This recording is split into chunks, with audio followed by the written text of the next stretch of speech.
Wong. Yeah. I didn't even know she was doing another one. It's already at 82%. We just saw it like last night. I turned it on late last night up to, and this morning. We finished the rest of it this morning. And it was funny. It was like, she's always funny. She's knocked it out. I do like, if I were to rank it, it probably would be my third, because the first one crushed it so hard and introduced me to her. The second one was funny as hell, and this one, I don't know, maybe a couple of watches, maybe I'll rearrange that order. But her style, her like everything is, to me, everything was still on the same level. She hasn't lost a step or anything. What I did appreciate more in this stand-up was the fact that she did talk more about her husband. Like, at first it seemed like she was gonna do what she did in the other two, just kind of joke on him a little bit and then move on to other things. But at the end, like, she really like stayed focused on it. Even you halfway through were like, I wonder if he's bothered by how much she talks about cheating she's probably got commented about that so much from the other one. Then she really championed. She closed it championing him so hard that I'm sure he showed his gratitude later on that night, because I would have been very appreciative of all that stuff. But that stuff was funny as hell, like how she started the whole the bit off. What was that first thing that she said? She was talking about how guys like how we like it when we what was that joke about the salt and pepper?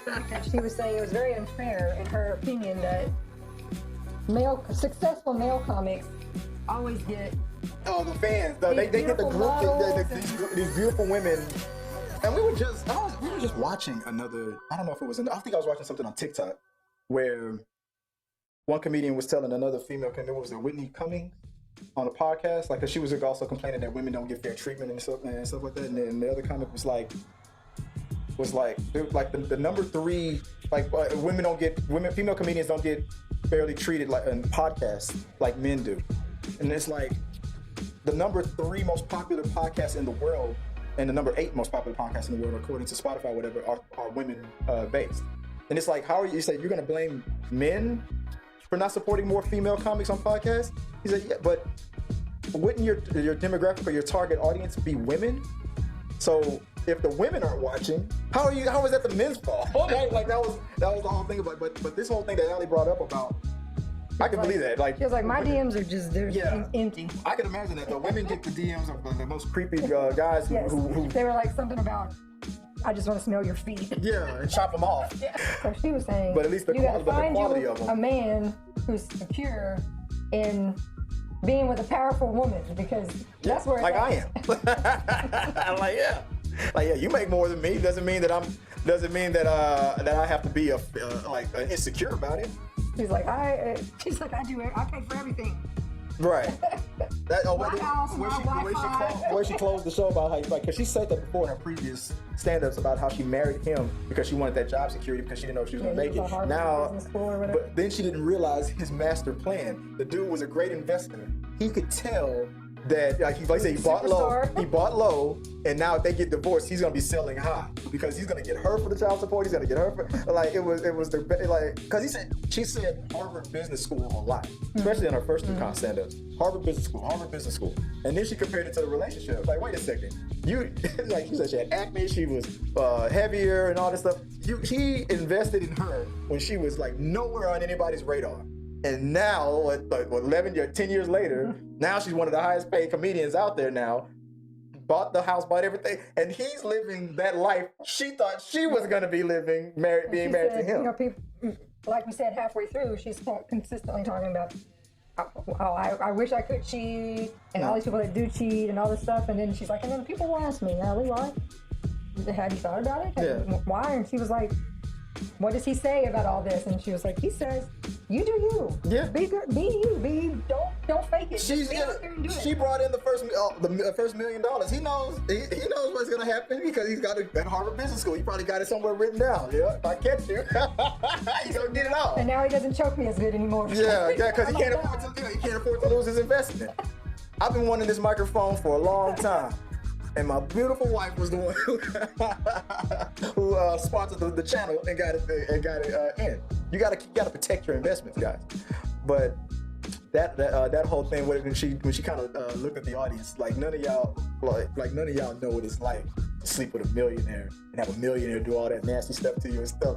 But indicating, but her husband knows now. Her husband knows how that feels. Now, like she'll never know. She doesn't know how it feels. But her husband, that whole stand-up was kind of a. Even though the jokes were still there, people could say that what she said was kind of making it look like why are you treating him like this and treating him like that? But it's still kind of all came full circle. She gets turned on by it. So but you're like, but the whole thing, he doesn't choke me hard anymore because he wants to get a PlayStation. I thought about the same thing. I was like, man, I'm like, baby, I love you too. I can't lose you. I want that Xbox Series X, baby. Anniversary coming up. Like, oh man, I thought, so yeah, maybe I did think this was one of the funniest ones. I mean, she did have me crack. Like, but it's consistent. Her work is consistent. Like everything I've seen her in, her 3 stand-up specials, the Always Be My Maybe. I have yet to see her in anything that I was like, I didn't like that. So, and this one crushed me. I didn't even know it was out. I just happened to see it. I was like, oh shit, that's new. And I knew I was gonna watch it. She's one of my favorite. Her, and I think she writes or used to write for Fresh Off the Boat. I think she was one of their writers or something for that show. So that the mother from Fresh Off the Boat, they have totally different styles, but I think they're both hilarious. Definitely very sexually graphic. If that's not your style and you can't handle it, don't watch that. It's funny to me, but I'm sure there's plenty that'll be like, I never watched this. Oh, no, that's not what I thought. No, I think women would love her stuff. Like, she had women dying laughing, especially talking about faking orgasms.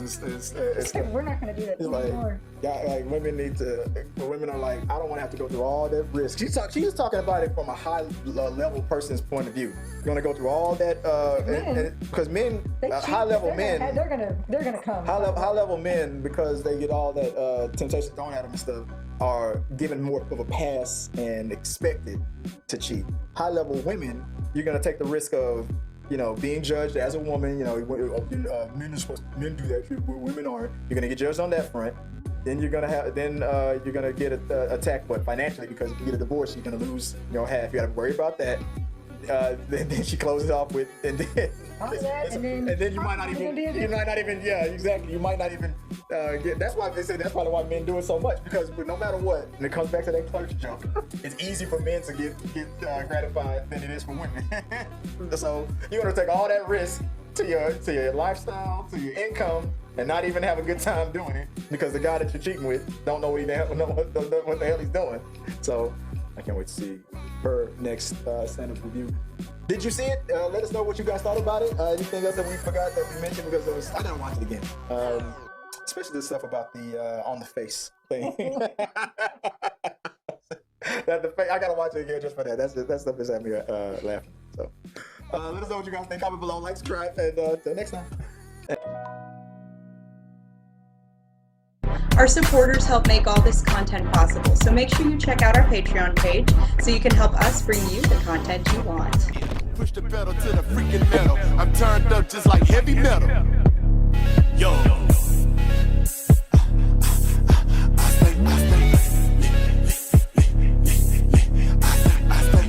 Turned up on another level. Push the pedal to the freaking metal. I'm turned up just like heavy metal.